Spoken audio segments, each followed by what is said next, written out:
మన ముకుంద జ్యువెలర్స్ కొత్త బ్రాండ్ పూర్వి అందమైన 18 గ్రామ్స్ బంగారు ఆభరణాలు దుబాటు ధరల్లో వివరాలకు సంప్రదించండి. నమస్తే రమ్మగారు. నమస్తే జయ. విక్రమార్కుడిది మనం సిరీస్ చెప్పుకుంటున్నాం. హ్మ్. సో శెట్టి గారింటికి వెళ్ళాడు ఇతను. విక్రమాంబిక విక్రమాంబ వాళ్ళిద్దరికైతే తెలిసిపోయింది. తర్వాత ఏం జరిగింది మరి? శెట్టి గారికి తెలిసిందా తెలియలేదా? వివాహం చేసుకున్నాడా ఈ అమ్మాయిని? ఇద్దరు కలిసి హాయిగా కులాసాగా కాలక్షేపం చేస్తున్నారు. పగలు అంతా విక్రమాంబ లాగానే ఉంటాడు. ఇద్దరు కలిసి భోజనం చేస్తారు, ఆడుకుంటారు, చెంపచక్కలాడతారు. అందరితో కలిసి స్త్రీలు ఇద్దరు ఆడపిల్లలు కలిసి ఉన్నట్టే ఉంటారు.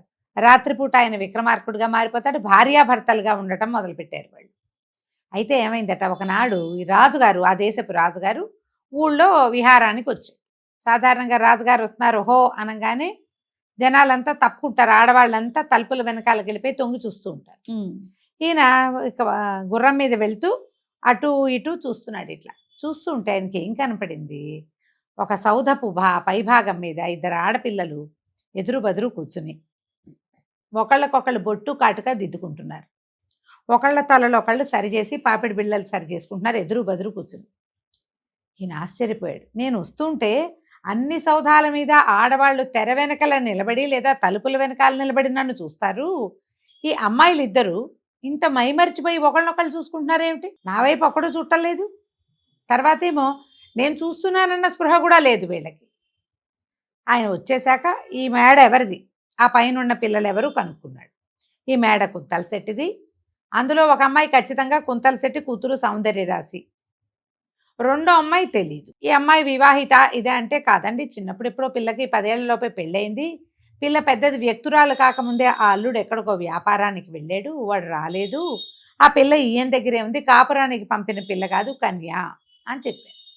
చెప్పేసరికి రాజు ఒప్పుకోలేదు. కన్యగా లేదు, కన్య కాదు. ఈ పురుషుడి మొహం వేరగాని పిల్ల ధోరణి వేరుంటుంది. ఈమె పురుష సాహచర్యం ఉన్న అమ్మాయి అది. ఆ ఎదురుగుండా ఉన్నది కూడా అంతే. వాళ్ళకి ఇంత మైమరిచిపోయి అలంకారం ఎవరి కోసం చేసుకుంటున్నారు వీళ్ళు? భర్త లేకపోతే ఆ పిల్లగా అంత అలంకారం ఎందుకు అని చెప్పి కుంతల శెట్టి కబురు చేశారు. కబురు చేసేసరికల్లా మీ అమ్మాయి సంగతి ఏమిటి అని అడిగితే కుంతల శెట్టి అన్నాడు, మా అల్లుడు ఎక్కడికో వెళ్ళాడండి, రాలేదు, పిల్ల మా దగ్గరే ఉంది అంటే రాజుగారు అన్నాడు, అలాగా మీ అమ్మాయి చాలా అందగత్తిగా ఉంది, ఆ పిల్ల నాకు ఇచ్చి పెళ్లి చేయన్నాడు. కుంతల శెట్టి నిర్ఘాంతపోయాడు. అది కాదండి, వివాహిత అయిన పిల్లని మీకు ఎట్టా ఇచ్చి పెళ్లి చేస్తాను, పైగా మీ జాతి మా జాతి వేరు, మా వాళ్ళంతా ఒప్పుకోరండి, నన్ను వేలేస్తారు, జాతి మార్చి పెళ్లి చేయకూడదు అనేసరికల్లా రాజు అన్నాడు, అదేంటి అల్రెడీ వివాహిత, భర్తేమో లేడు, మీ అమ్మాయి ఏమో చాలా వేషాలు వేస్తుంది, నీకు అది ఓకేనా, అది సరే, ఇలా జాతి తప్పడం నీకు తప్ప అని అడిగేసరికల్లా మా పిల్ల అట్టండి పిల్ల కాదండి, మా గడప దాటి మా బిడ్డ గడప దాటే ఎరగదు, ఎక్కడికైనా వెళ్ళాలంటే 4 భోగాంగనలు, 4 మా కులపు ఆడపడుచులు, 4 హెగ్గడి కత్తెలు లేకుండా గుమ్మం కదలదు, మా అమ్మాయిని సదా రక్షించుకుంటూ ఉంటాను నేను, మా పిల్ల పతివ్రత అనేసరికల్లా రాజు మండిపడ్డాడు. పతివ్రత కాదు, నేను చూశాను, ఆ అమ్మాయికి పురుష సాంగత్యం ఉన్న పిల్ల, అది ఇప్పటికి 40 రోజుల లోపల అది నిరూపిస్తాను, మీ అమ్మాయి తిరిగిపోద్దని నేను నిరూపిస్తానన్నాడు. ఈయన కాళ్ళు చేతులు ఉనికిపోయినాయి. పిల్ల తనకు తెలియకుండా గుమ్మం దిగదే. ఈయన ఇంటికి వచ్చాడు. రాత్రికి ఏమైంది, కూతురు పడుకున్నాక అది పెద్ద భవనం, ఈయన మేడ మీదకి వెళ్ళాడు పిల్ల గదిలోకి. అవాళ ఏమైంది, సాయంకాలం నుంచి మంచి ఈదురుగాలుడు అవి వేసి చలిగాలికి ఈ అమరావతికి జలుబు చేసింది. ఈ విక్రమాంబని తనతో పడుకోనివ్వల, నువ్వు వేరే గదిలో పడుకో, నా జలుబు చేసింది, నీకు కూడా అంటుతుంది, నాకు తలకాయ నొప్పిగా కూడా ఉందంటే ఆమెకి రెస్ట్ తీసుకుంటుందని ఆ విక్రమాంబ ఇంకో గదిలో పడుకుంది. ఈయన గదిలోకి వెళ్ళి చూస్తే పిల్ల ఒక్కతే పడుకుంది. ఏమిటి నాన్న ఇటా వచ్చావు, చల్లగాలికి వచ్చావా ఏమిటి అని ఏదో అడిగింది. ఏమీ లేదమ్మా, ఏదో తోచగా పైకి వస్తూ ఒక మాట పడుకున్నావో లేదో నేను చూడడానికి వచ్చానని గబగబా దిగేశాడు. పిల్లేమో ఒకతే పడుకుంది. కిందకు వచ్చాక భార్య అడిగింది, ఏంటి అట్లా ఎందుకు గాభరాగా ఉన్నావు, రాజుగారు ఎందుకు పిలిచారు, వచ్చాక నువ్వు ఎందుకు భయపడుతున్నావంటే ఆయన మెల్లిగా విషయం చెప్పాడు. ఆయన పిల్ల నుంచి పెళ్లి చేయి, లేకపోతే మీ పిల్ల తిరిగిపోతుందని ప్రపంచానికి చెప్తానంటున్నాడే అనేసరికల్లా, చిచ్చి మన పిల్ల నిప్పు, అలాంటిది ఏమీ లేదు, అసలు ఆ భయమే వద్దని తల్లి తండ్రిని బాగా నమ్మించింది. వాళ్ళకేం తెలుసు ఇంట్లో ఏం జరుగుతుందో. రాజు ఏం చేశాడు, ఒక 40 కొంతమంది తలారులని పిలిచాడు. తలారులు అంటే కొంచెం కాస్త కత్తి కటారు పట్టగలిగిన వాళ్ళు, రాత్రిళ్ళు మెలకుగా ఉండగలిగిన వాళ్ళు, ఎవరినైనా చంపేయగలిగేంత గట్టి వాళ్ళు అనమాట. వీళ్ళని కుంతల శెట్టి ఇంటికి కాపలా ఉండండి. ఆ శెట్టి ఇంట్లో మేడ మీద ఉండే అతని కూతురు, ఆమె ఎవరితోటైనా తిరుగుతోందేమో కనుక్కోండి అంటే సరే. అప్పటి నుంచి 40 రోజుల లోపల మీరు గనక ఇది కనుక్కున్నారా, మీకు బోల్డ్ అని వెలలేని సొమ్ములు ఇస్తా. వెలలేని సొమ్ము అంటే అదే వెలకట్టలేని సొమ్ము. ఒకవేళ మీరు కనుక్కోలేకపోతే అందరికీ కనుగుడ్లు పీకిస్తానన్నాడు రాజు. వాళ్ళు రాత్రిపూట కంటికి ఒత్తులు వేసుకుని నిద్రలు పోకుండా కాపలా ఉండేవాళ్ళు. అమ్మాయి ఎప్పుడు బయటికి రాదు, ఆ ఇంట్లోకి ఎవ్వడు రాడు, లోపలే ఉన్నాడు విక్రమార్కుడు. అదే కదా, ఎవరికి తెలుసు? 40 రోజులు హాయిగా కులాసాగానే ఉన్నారు. 39 రోజులు గడిచాయి. 40వ నాటి రాత్రి అయినాక ఏమైంది, మంచి ఉమ్మదింపుగా ఉంది. అంతకుముందంతా వర్షాకాలపు గాలి అవి ఉండేవి. ఒక్కొక్కసారి రాత్రిపూట ఉక్కపోయేదు. ఈ ఆడవాళ్ళిద్దరూ విక్రమాంబ, అమరావతి ఇంట్లో చెమట పోస్తుంది. పక్కనే ఉన్న అరటి తోటలోకి వెళ్దాం. అరటి తోటలో ఒక గుహ లాంటిది ఉంది. ఆ గుహలో కొంచెం పడుకోవటానికి దానికి అవకాశం ఉంది. లోపల కొంచెం హంసతూలికా తలప ఉంది. వీళ్ళే ఎప్పుడైనా అమ్మా నాన్న కానీ ఎవరైనా గెస్ట్లు వచ్చినా అక్కడ తోటలలో విశ్రమించడానికి ఫామ్ హౌస్ లాంటిది ఉంది లోపల. ఆ అరటి తోటలోకి దిగారు. రాత్రి 11 గంటల వేళ, 12 గంటలు అయింది. దిగేసరికి మెలకుగా ఉన్నారుగా తలార్లు. వీళ్ళు చూశారు. చూసి అమ్మా, ఇద్దరు ఆడవాళ్ళు రాత్రిపూట లేచి బయటకు వస్తున్నారంటే వీళ్ళు ఎవరినో కలుసుకోవడానికే వెళ్తున్నారు, లేకపోతే ఎందుకు వెళ్తారు? ఎవరో ప్రియులు ఉన్నారు, వాళ్ళని కలవడానికి వెళ్తున్నారు. వీళ్ళ సంగతి ఏమిటో చూద్దామని వాళ్ళు వెళ్ళిన అరటి తోటకి వీళ్ళు కూడా వెళ్ళారు. వెళ్ళేసరికల్లా ఆ గుహలోకి పోయారు వీళ్ళిద్దరు. ఒక చిన్న డెన్ లాగా ఉంది. వీళ్ళు వెళ్ళిపోయి తమ సొంత స్వరూపాలతోటి ఆనందించి నిద్రపోయారు. నిద్రపోయేసి ఎవరి స్వరూపాల్లో వాళ్ళు కనపడ్డారు. విక్రమార్కుడు స్వస్వరూపంలో కనిపించాడు. వీళ్ళు బాగా ఇంకో 2 గంటలు గడిచాక లోపలికి వెళ్ళి చూస్తే స్త్రీ పురుషులిద్దరూ ఏకశయ్యాగతులుగా కనిపించారు. కనిపించగానే వీళ్ళేం చేశారు, వీళ్ళని ఇట్లా కాదని ఈ నలుగురు కలిసి 4 పక్కల ఆ మంచాన్ని లేవదీసి ఊరి మధ్యలో ఒక కాళికాలయం ఉంది. ఆ ఆలయంలో మండపంలో పెట్టారు తీసుకుపోయి. ఎప్పుడైతే విక్రమార్కుడు ఇలా ప్రయాణపు అంటే మోసుకెళ్ళబడ్డాడో భేతాళ్ళు చూశాడు. విక్రమార్కుడిని తీసుకెళ్తున్నారు ఎక్కడు. వెంటనే భట్టిని నిద్రలేపాడు. ఇలాంటిది ఒకటి జరిగింది, విక్రమార్కుడు పట్టుబడిపోతాడు ఇప్పుడు అనగానే భట్టి ఇతను ఏం చేశాడు, మధుర ఇక్షు ఇంట్లో ఉన్నాడు. ఈ అమ్మాయి స్నేహితురాలు ఉంది కదా ముందు సందులో, ఒక గణికాంగన, ఆ పిల్లతో ఉంటున్నాడు అతను భట్టి. వాళ్ళకి అదేం తప్పు కాదు. ఏం చేశారు, ఇద్దరు అంతఃపుర కాంతల్లాగా వేషాలు వేసుకుని మేలుముసుకులు వేసుకుని పరిగెత్తుకుంటూ కాళికాలయానికి వెళ్ళిపోయారు. కాళికాలయం లోపల మండపంలో ఈ రాజు, విక్రమార్కుడు, అమరావతి ఇద్దరు మంచం మీద ఉన్నారు, మెలకు లేదు. ఈ వెళ్ళిన భట్టి వాళ్ళు ఏం చేశారు, ఈ తలార్లు అడ్డుకున్నారు వాళ్ళని. లోపలికి వెళ్ళకూడదు అంటే మాకేం తెలుసు, రాణిగారి ఆజ్ఞ, రహస్యంగా రాత్రిపూట పూజ చేయాలి, రాజుగారిని వశం చేసుకోవడానికి రాణిగారు ఏదో పూజ చేయిస్తుంది, పూజ జరగలేదంటే ఈ తలార్లు ఇక్కడ నిలబడి పూజ చేయనివ్వలేదని చెప్తాం, మీ కాళ్ళు విరక్కొట్టిస్తుంది, తెల్లారేసరికి కాళ్ళు పోతాయి మీ అందరికీ, మీ ఇష్టం వెళ్ళిపోమంటే వెనక్కి వెళ్ళిపోతాం అన్నారు. అనగానే తలార్లు ఏమనుకున్నారు, ఈ పని జరగకపోతే రాజు గుడ్లు పీకుతానన్నాడు. ఇప్పుడు పూజ జరగకపోతే రాణిగారు ఏం చేస్తుందో వీళ్ళే కాళ్ళు విరకొడతామని వీళ్ళే చెప్తున్నారు ఆడవాళ్ళిద్దరు. సరే లోపలికి వెళ్ళి గుట్టుగా పూజ చేయించేసి వచ్చేసేయండి, పూజ చేసుకుని వచ్చేయమన్నారు. వీళ్ళేవో పసుపు కుంకాలు మోసుకెళ్ళారు. పూజ చేయాలంటే పట్టుకెళ్ళాలిగా. ఆడవాళ్ళ వేషంలో ఉన్న ఇద్దరు అంటే అంతఃపుర కాంతల వేషంలో ఉన్న మధుర ఇక్షు, భట్టి ఇద్దరు కాళికాలయం లోపలికి వెళ్ళిపోయి విక్రమార్కుడిని, అమరావతిని నిద్రలేపి ఇదిగో ఇది జరగబోతోంది, మీ ఇద్దరు మా బట్టలు వేసుకుని బయటకు వెళ్ళిపోండి అని ఇద్దరికి ఈ 2 వేషాలు ఇచ్చేసి అక్కడున్న స్త్రీ పురుషాల బట్టల్లో తాము ఇద్దరు పడుకున్నారు మంచం మీద, దుప్పటి కప్పేసుకున్నారు. తెల్లారింది. తలారుల్లో ఒకడు పరిగెత్తుకుంటూ వెళ్ళి రాజుకు చెప్పాడు. ఆ గదిలో నుంచి, ఆ ఇంట్లో నుంచి బయటకు వచ్చిన అమ్మాయిలు ఇద్దరు ఒక చోటకి వెళ్ళారు. ఒక పురుషుడు, స్త్రీ అక్కడ పడుకుని ఉన్నారు, వాళ్ళని పట్టుకొచ్చాం. 2వ అమ్మాయి ఏమైందో మాకు తెలియదు. ఒక అమ్మాయి అయితే గ్యారంటీగా అక్కడ ఉంది. ఆ అమ్మాయి అందగత్తె అయిన అమ్మాయి కుంతల శెట్టి కూతురు అనగానే రాజు ఆగ మేఘాల మీద వచ్చేసి కుంతల శెట్టి కూడా కేకేయించుకొచ్చాడు. నీ కూతురు ఎవరితో పడుకుందో చూపిస్తాను నీకన్నాడు. ఎవరితో పాటు నిద్రిస్తుందో నువ్వు తెలుసుకోవాలి అని చెప్పి డామ్ డీమ్ అన్నాడు. ఈ అమ్మాయిని వెచ్చి పెళ్లి చేయమంటే నువ్వేదో బోల్డ్ మాటలు మాట్లాడావు, ఇప్పుడు చూసావా నీ కూతురు సంగతి బయటపడింది, కాళికాలయంలో ఉన్నారు, ఊరంతా తెల్లవారేసరికి అందరూ చూసేస్తారు. ఆయన అరిచి కేకలు పెట్టాడు. ఈ కుంతల శెట్టి గారు చేతిలో నీపోతూ దుప్పటి తీసాడు. తీస్తే ఏముంది, మధుర ఇక్షు పడుకుని ఉంది అక్కడ. ఆ అమ్మాయి గణికాంగన, ఆమె ఎవరితోటైనా ఉండొచ్చు. దుప్పటి తీసేసరికల్లా వీడెవడో శెట్టి. రెండో వాడిని ఎప్పుడు వీళ్ళు చూడలేదు. ఆయన గుర్తొచ్చింది, మొట్టమొదట మన ఇంటికి వచ్చిన శెట్టి ఈ అబ్బాయి.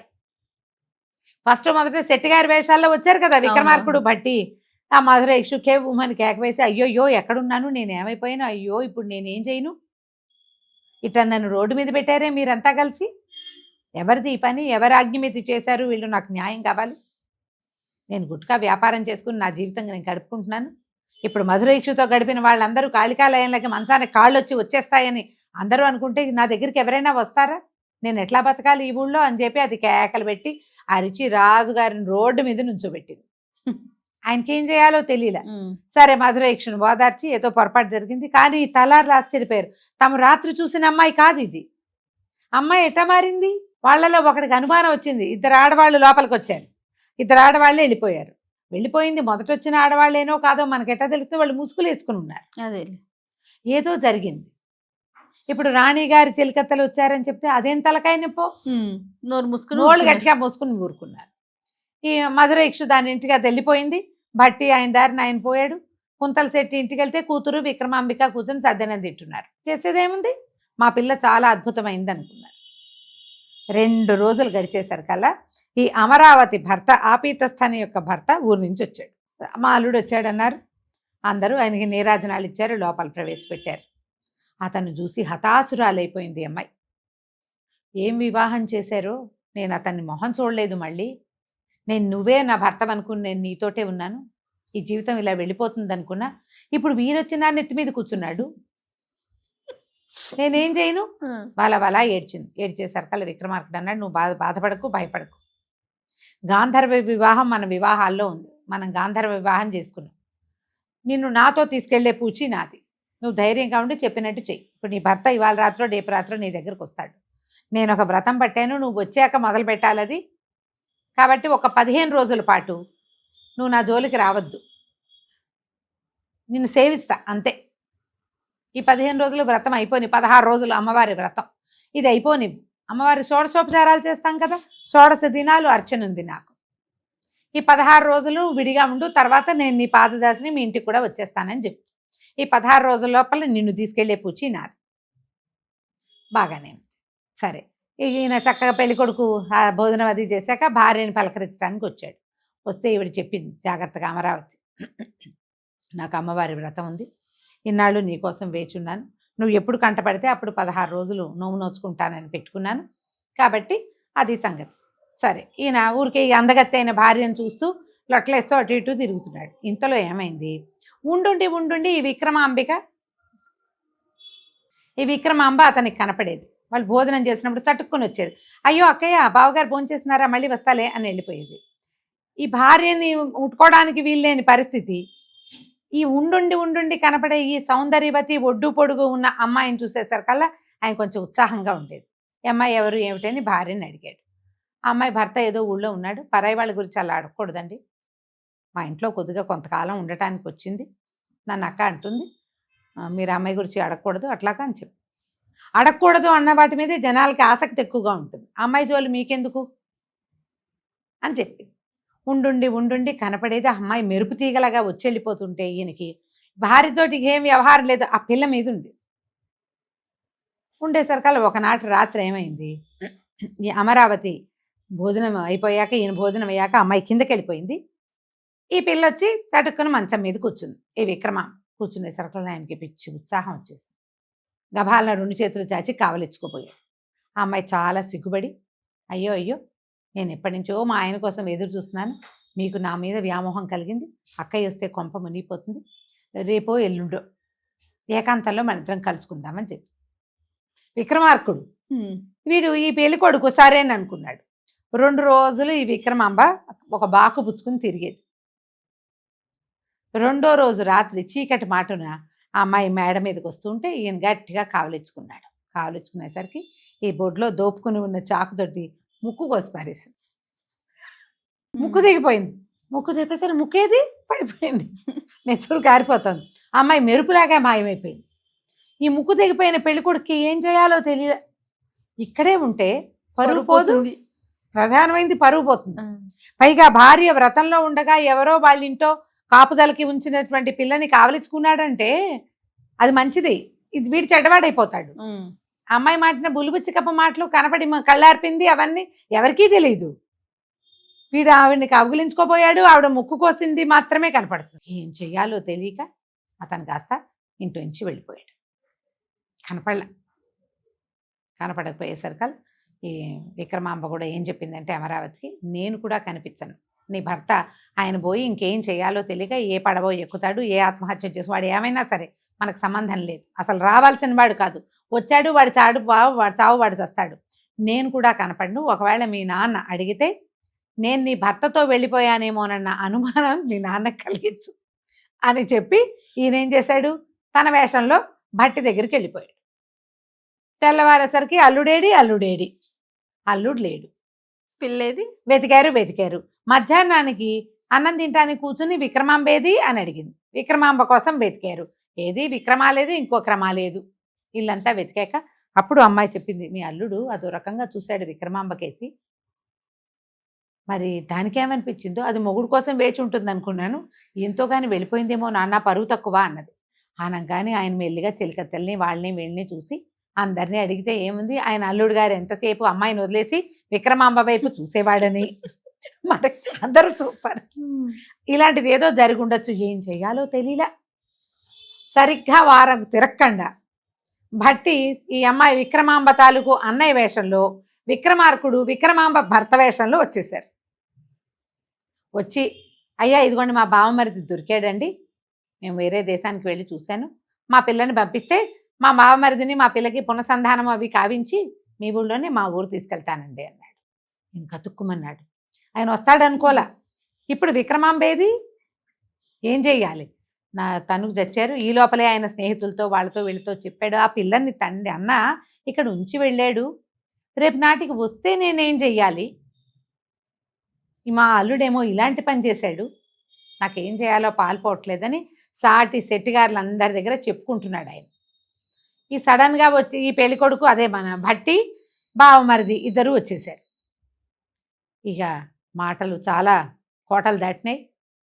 అయితే వీళ్ళలో వీళ్ళు ఒకళ్ళు ఆలోచించుకుని ఏమన్నారు, కాదండి శెట్టిగారు, కుంతల శెట్టిగారు, మీ అల్లుడేమో వెళ్ళిపోయాడు, మొహం చెల్లుతుందా మళ్ళీ వచ్చి మీ పిల్లని నాకు ఇవ్వండి అని అడగడు, అమ్మాయిని తీసుకెళ్ళాడు, మనం అడుగు కూడా పెట్టనివద్దు, ఓ పని చేద్దాం, ఈ అబ్బాయి బాగున్నాడు, వీడి పెళ్ళాము వాడితో వెళ్ళిపోయింది, బాగున్న అబ్బాయికి మన పిల్లని ఇచ్చి పెళ్లి చేసేద్దాం, మనలో భర్తలు లేకపోతే రెండో పెళ్లి చేయటం ఉన్నది, ఇక్కడ జరుగుతుంది, మా పిల్లని ఇస్తానని వీళ్ళకి చెప్పండి అనేసరికి ఇంకొంచెం బాగా ఆలోచించి ఆయన చేతులు పుచ్చుకుని, అయ్యా ఇవి చేతులు కాదు కాళ్ళండి, మీ పిల్లని మా అల్లుడు తీసుకుపోయాడు, దయచేసి మీరేమనుకోకుండా ఈ పిల్లాడికి ఇంకో పిల్లని ఇచ్చి పెళ్లి చేద్దాం ఆఫర్ ఇచ్చాడు.